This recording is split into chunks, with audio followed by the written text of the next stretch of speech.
नमस्कार. आकाशवाणी औरंगाबाद केंद्राच्या बातमीपत्रात मी हर्षवर्धन दीक्षित आपलं स्वागत करतो. ठळक बातम्या. सरपंचांची थेट जनतेमधून निवड करण्याच्या निर्णयाला राज्य मंत्रिमंडळाची मंजुरी. 7वी उत्तीर्णतेची अट लागू.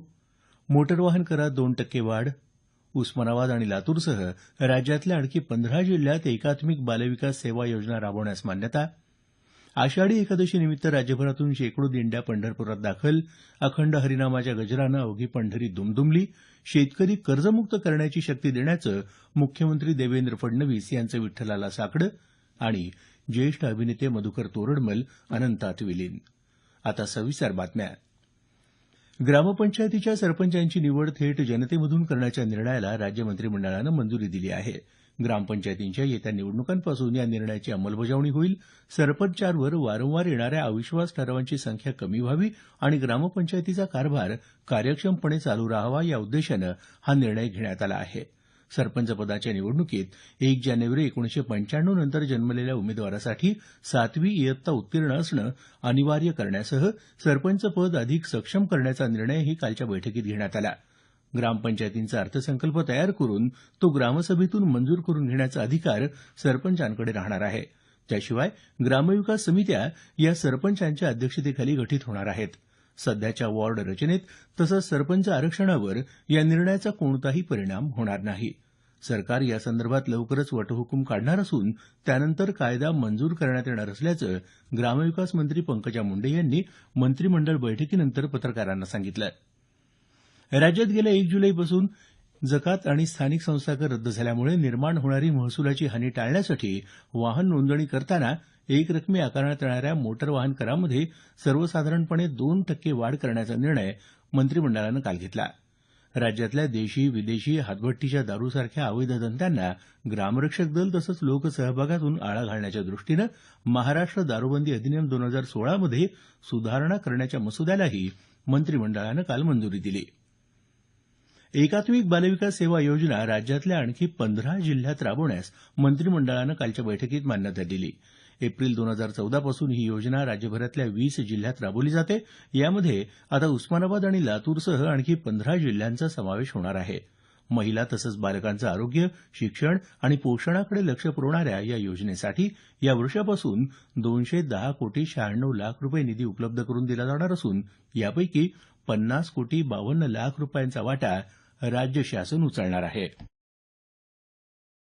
आषाढी एकादशी आज सर्वत्र भक्तिभावानं साजरी होत आहे. संत ज्ञानेश्वर, संत एकनाथ, संत तुकाराम महाराज यांच्या पालख्यांसह राज्यभरातून लहान मोठ्या शेकडो दिंड्या पंढरपुरात काल दाखल झाल्या. अखंड हरिनामाच्या गजरानं संपूर्ण पंढरपूर दुमदुमलं आहे. पांडुरंगाच्या दर्शनासाठी राज्यभरातून तसंच शेजारच्या राज्यातूनही भाविकांचा महापूर लोटला असून आज पहाटे मुख्यमंत्री देवेंद्र फडणवीस आणि त्यांच्या सुविद्य पत्नी अमृता फडणवीस यांच्या हस्ते विठ्ठल तसंच रुक्मिणीची शासकीय महापूजा करण्यात आली. बुलडाणा जिल्ह्याच्या सिंदखेडराजा इथले परसराम मेरत आणि अनुसया मेरत या वारकरी दाम्पत्याला मानाचे वारकरी म्हणून विठ्ठलाच्या शासकीय महापूजेत सहभागी होण्याची संधी मिळाली.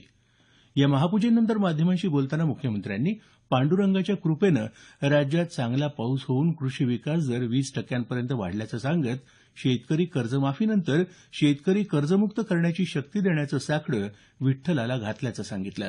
ते म्हणाले, विठ्ठलाला आज एक माझं मागणं आहे की कर्जमाफी झाली, पण जोपर्यंत आमचा शेतकरी कर्जमुक्त होत नाही तोपर्यंत खऱ्या अर्थानं आमचा शेतकरी सुखी होऊ शकत नाही.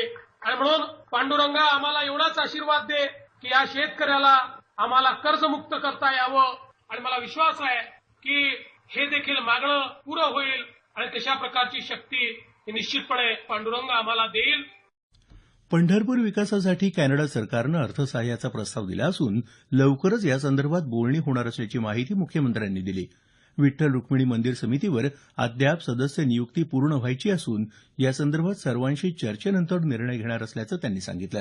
दरम्यान भाजपचे प्रदेश सरचिटणीस अतुल भोसले यांच्या अध्यक्षतेखाली स्थापन झालेल्या या समितीवर राजकीय लोकांचा भरणा असल्यानं ही समिती बरखास्त करण्याच्या मागणीसाठी काल वारकरी दिंडीकरी संघटनेच्या वतीनं पालखी सोहळा थांबवून ठिय्या आंदोलन करण्यात आलं होतं. यासंदर्भात मुख्यमंत्र्यांशी चर्चेचं आश्वासन दिल्यानंतर हे आंदोलन मागे घेण्यात आलं होतं. पर्यावरणाची वारी पंढरीच्या दारी या आळंदी ते पंढरपूर मार्गावर आयोजित पर्यावरण दिंडीचा काल सायंकाळी पंढरपूर इथं मुख्यमंत्र्यांच्या उपस्थितीत समारोप झाला. वृक्ष लागवड मोहिमेत वारकरी संप्रदायानंही योगदान द्यावं असं आवाहन मुख्यमंत्र्यांनी यावेळी केलं. आषाढी एकादशीच्या निमित्तानं राज्यात इतरत्रही विठ्ठल मंदिरात भाविकांनी आज पहाटेपासून दर्शनासाठी रांगा लावल्या आहेत. औरंगाबाद नजीक प्रति पंढरपूर इथं आजूबाजूच्या अनेक जिल्ह्यातून भाविक मोठ्या संख्येनं दाखल होत आहेत. लातूर जिल्ह्यात आषाढी एकादशीनिमित्त आज स्थानिक सुट्टी जाहीर करण्यात आल्याचं जिल्हा प्रशासनानं सांगितलं आहे. हे बातमीपत्र आकाशवाणीच्या औरंगाबाद केंद्रावरून प्रसारित केलं जात आहे. आमचं हे बातमीपत्र newsonair.com या संकेतस्थळावरही उपलब्ध आहे. ज्येष्ठ अभिनेते मधुकर तोरडमल यांच्या पार्थिव देहावर काल मुंबईत अंत्यसंस्कार करण्यात आले. सांस्कृतिक कार्यमंत्री विनोद तावडे यांनी तोरडमल यांच्या पार्थिव देहाचं अंत्यदर्शन घेऊन राज्य शासनाच्या वतीनं त्यांना श्रद्धांजली अर्पण केली. तोरडमल यांचं परवा मुंबईत प्रदीर्घ आजारानं निधन झालं होतं. अल्पवयीन मुलीचं अपहरण आणि लैंगिक अत्याचार प्रकरणी उस्मानाबाद न्यायालयानं काल आरोपीला 10 वर्ष सश्रम कारावास आणि आर्थिक दंडाची शिक्षा सुनावली. विशाल नन्नवरे असं या आरोपीचं नाव असून त्यानं 7 एप्रिल 2015 रोजी तुळजापूर इथं राहणाऱ्या 14 वर्षीय मुलीला पळवून नेत लैंगिक अत्याचार केल्याचं समोर आलं होतं. थकीत पगार आणि इतर प्रलंबित मागण्यांसाठी नांदेड महापालिकेच्या कंत्राटी सफाई कर्मचाऱ्यांनी काल महापालिकेसमोर निदर्शनं केली. 4 महिन्यांपासून थकलेलं वेतन तत्काळ अदा करावं, किमान वेतन कायद्याची अंमलबजावणी करावी यासह इतर मागण्या मान्य न केल्यास येत्या 10 जुलै रोजी संपाचा इशारा या संघटनेनं दिला आहे. लातूर जिल्ह्यात गेल्या 10 ते 12 दिवसापासून पावसानं दडी मारल्यानं शेतकरी चिंतातूर झाला आहे. जिल्ह्यात खरीपाच्या 80% पेरण्या पूर्ण होत आल्या आहेत. मात्र पावसाअभावी पिकांची वाढ खुंटली आहे. जिल्ह्यात कालपर्यंत वार्षिक सरासरीच्या 25% पाऊस झाला असला तरी त्यात सातत्य नाही. येत्या 2 दिवसात पाऊस न झाल्यास दुबार पेरणीचं संकट उभं राहण्याची भीती वर्तवली जात आहे. उंदीर तसंच डुकरांचा त्रास वाढल्याची तक्रार शेतकऱ्यांकडून होत असून वनविभागानं डुकरांचा बंदोबस्त करावा अशी मागणी शेतकऱ्यांकडून केली जात आहे. राज्य शासनानं जाहीर केलेल्या श्री छत्रपती शिवाजी महाराज कृषी स्वावलंबन कर्जमाफी योजनेअंतर्गत लातूर जिल्हा मध्यवर्ती सहकारी बँकेच्या 1,76,298 शेतकऱ्यांना 295 कोटी 94 लाख रुपयांचा लाभ होणार आहे. बँकेचे अध्यक्ष विधिज्ञ श्रीपती काकडे यांनी पत्रकार परिषदेत ही माहिती दिली. येत्या महिनाभरात जिल्ह्यातल्या 582 सोसायटीच्या सदस्यांची निकषानुसार तपासणी केल्यानंतर पात्र थकबाकीदारांच्या याद्या तयार होणार असल्याचं त्यांनी सांगितलं. शेतकरी कर्जमाफीसाठीचे नियम आणि अटी रद्द कराव्या आणि सर्व शेतकऱ्यांना कर्जमाफी देण्यात यावी या मागणीसाठी शेतकरी संघटनेच्या जालना जिल्हा शाखेच्या वतीनं जालना जिल्हाधिकारी कार्यालयासमोर धरणे आंदोलन सुरू आहे. यासंदर्भात काल जिल्हाधिकाऱ्यांना एक निवेदन सादर करून संपूर्ण कर्जमाफीच्या मागणीवर तत्काळ निर्णय न घेतल्यास आंदोलन तीव्र करण्याचा इशारा देण्यात आला. औरंगाबाद जिल्ह्यातल्या 48,000 विद्यार्थ्यांना शिष्यवृत्तीची 68 कोटी रुपये थकबाकी मिळावी या मागणीसाठी ऑल इंडिया स्टुडंट्स फेडरेशनच्या वतीनं काल औरंगाबाद इथं समाज कल्याण कार्यालयासमोर धरणे आंदोलन करण्यात आलं. अनुसूचित जाती जमाती, इतर मागासवर्ग, भटके विमुक्त प्रजातीतल्या विद्यार्थ्यांना गेल्या वर्षापासून शिष्यवृत्ती मिळाली नसल्यानं शैक्षणिक अडचणी येत आहेत. वारंवार मागणी करूनही शिष्यवृत्ती न मिळाल्यानं आंदोलन करत असल्याचं संघटनेकडून सांगण्यात आलं. अखिल भारतीय पेट्रोल वितरक संघटनेनं 5 जुलै रोजी पेट्रोल खरेदी न करण्याचा तसंच 12 जुलै रोजी देशव्यापी संपाचा इशारा दिला आहे. संघटनेचे प्रवक्ते अली दारूवाला यांनी काल नवी दिल्लीत ही माहिती दिली.